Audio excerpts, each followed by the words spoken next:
how it all started.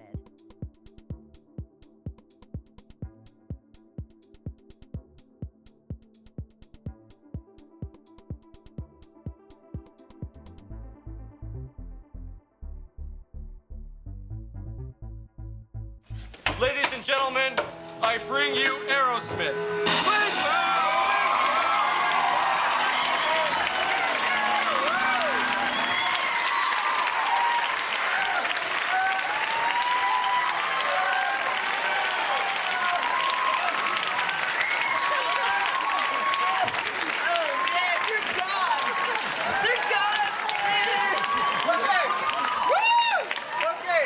Let's go back to the year of '64 to see just how this iconic band started. By this time, Steven Tyler had formed his own band called Strangers, but later changed to Chain Reaction in Yonkers, New York. Meanwhile, Joe Perry and Tom Hamilton were forming the jam band, more commonly known as Joe Perry's Jam Band. They focused their music on freeform and blues.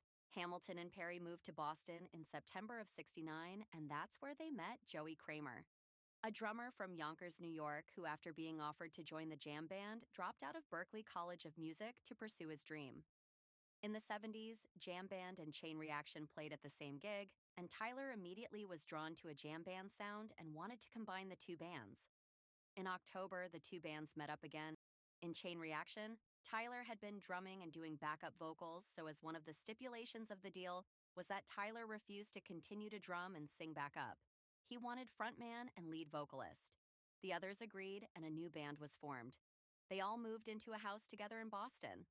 That's where they started writing together, getting to know each other more, and let not forget when they would watch the classic Three Stooges. Why, I'll have you thrown out of this house. Is that so? Tell him a few syllables. He said that he was in school and he would write Aerosmith all over his notebooks. The name came to him after listening to Harry Nilsson's album Aerial Ballet. They weren't very impressed, mostly to the fact that they thought he was talking about the Sinclair Lewis novel they were required to read in high school. Reportedly, Kramer said, "No, not Aerosmith, A-E-R-O. Aerosmith. After considering the Hookers and Spike Jones, they settled on the name Aerosmith. They had to hire a childhood friend of Tyler, Ray Tabano, as the rhythm guitarist so they could start playing local shows. Aerosmith's first gig was in Mendon, Massachusetts at Nipmuc Regional High School on November 6th of 1970. By '71, Tabano was replaced by Brad Whitford from Reading, Massachusetts, who graduated from Berklee College of Music. Brad used to be a member of Earth, Inc. Other than from July '79 to April of '84, Aerosmith's lineup has always been Tyler, Perry, Hamilton, Kramer, and Whitford. After the finalization of the lineup in '71, the band started on their journey and really started to garner some local success during live shows booked through Ed Malhoit Agency. The band signed a promotion deal with Frank Connolly and eventually secured a management deal with David Krebs and Steve Lieber in 1972. Krebs and Lieber invited Columbia Records president Clive Davis to see the band at Max's Kansas City in New York. Aerosmith wasn't originally scheduled, but were able to pay out of their own pocket to secure a place on the bill, which reportedly is the only band to be able to do so. In the middle of '72, Aerosmith signed with Columbia Records for a reported $125,000. Then in January of 1973, Aerosmith released their first debut album, Aerosmith. The album was straightforward rock and roll with well-defined blues influences, laying the groundwork for their signature blues rock. Let's put it in.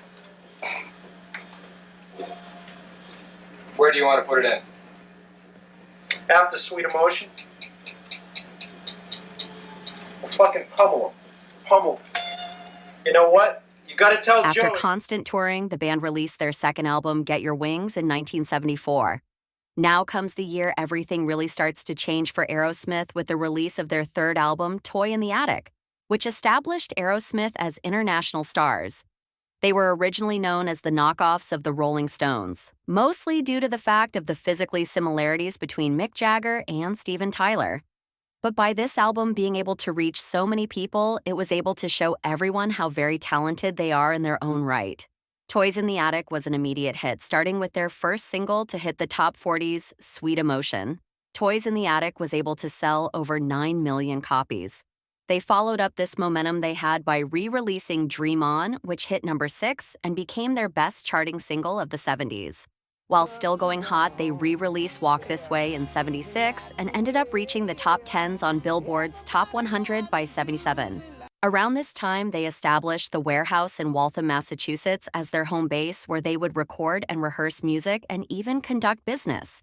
But let's go back, because we can't forget during those times in '76, when re-releasing Dream On, they finished and released their fourth album, Rocks, which music historian Greg Prato described as capturing Aerosmith at their most raw and rocking. Rocks went platinum fast with multiple songs charting and the album selling over 4 million copies. Rocks and Toys in the Attic are highly regarded that Kurt Cobain listed Rocks as one of the albums he thought was most influential to Nirvana's sound. Aerosmith continued to make history and live the life of true rock star icon legends.